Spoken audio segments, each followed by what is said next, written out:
Hey guys, I hope you guys are doing fine because we've got a special treat for you because this is truly a Malaysian TV exclusive.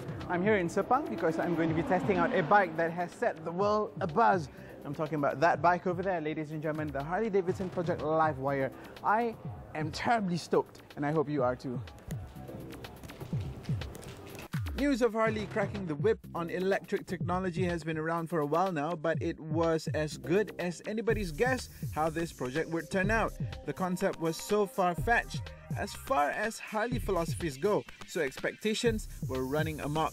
But when the folks over at Milwaukee pulled the covers off this mean and dark-looking bike in June 2014, everyone stood up and took notice. The Project LiveWire Experience Tour has been doing its rounds in the US for a while now, inviting international journos and select individuals to sample this new tech and tell Harley what they think.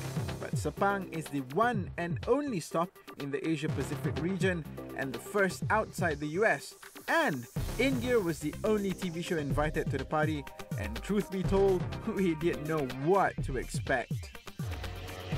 So some are already saying that this is truly a departure from the company's 111 years of history because, let's face it, Harleys are supposed to be loud and brash, and here we are going to be checking out that machine over there that's supposed to sound like a jet. That is insane for a Harley Davidson, but we are definitely going to be seeing some new technology. But let's see if it's really a Harley lah. At the briefing, we were introduced to the concept of regenerative braking, common in cars, but not so in bikes. If anything, it promises a different riding sensation. Okay guys, so this is the moment of truth. In this particular exercise, what we're going to be looking at is the regenerative braking, which is a completely alien concept when we're talking about bikes, right? But being an electric bike, just as any other electric vehicle out there, you really want to consider that this bike has regenerative braking, and the sensation is supposed to be different because it's supposed to be sort of like engine braking. So we definitely can't wait to find out how that goes. Alright. This bike comes with two modes, range and power, each altering energy efficiency to deliver the desired effect. We go for range and twist the throttle. It isn't immediately urgent off the line, but the torque is very linear and builds nicely. No clutch means when dethrottled, you feel a significant drag, and you know that's the battery trying to recuperate some energy. Right then, so right now the exercise is to get to know the bike a little bit better. Really, this entire exercise is not about the balance of the bike or anything like that. It's an exercise to understand the chassis as well as the electric motor that comes with this new development. The chassis is a trellis steel frame and it's supposed to be lightweight, and the three-phase electric motor pushes out 74 brake horsepower and 71 Newton meters of torque. So really, what we're trying to do right now is trying to understand if this bike really does have that feel. Again, what we want to look out for here is the sound, because some people say that it sounds like a jet engine, some people say that it sounds like it's got a turbine. Well, the way the engine has been, or rather the electric motor has been positioned, is longitudinal, and the way the motor drives the belt that drives the rear wheel of the bike, it's a thing that makes this very unique sound. So for now, I'm just going to enjoy this ride because we're going to go that way. Now, we have to note that these bikes are prototypes of sorts and only 30 are in existence.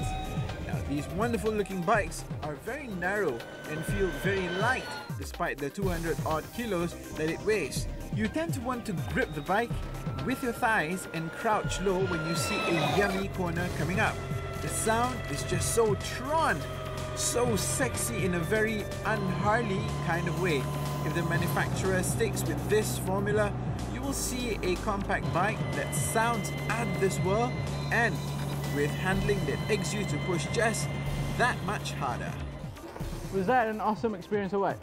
So really, if this is what the future is going to look like, I'm going to be very, very happy because, well, one thing that people will be saying is that, alright, it doesn't feel like a Harley Davidson simply because it's not brash, it's not loud.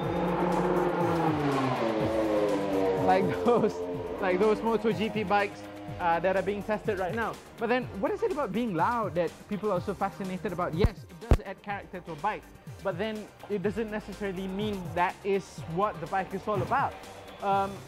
A not so loud Harley Davidson can only mean one thing. It's progression, and it's looking at new markets, new ways to look at new customers for this brand that is so very well known for its heritage.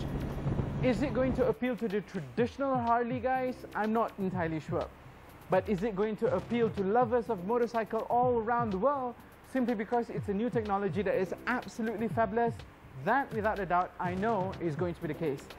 Because I am definitely one of those who's been won over. I just need to do this. Love this bike.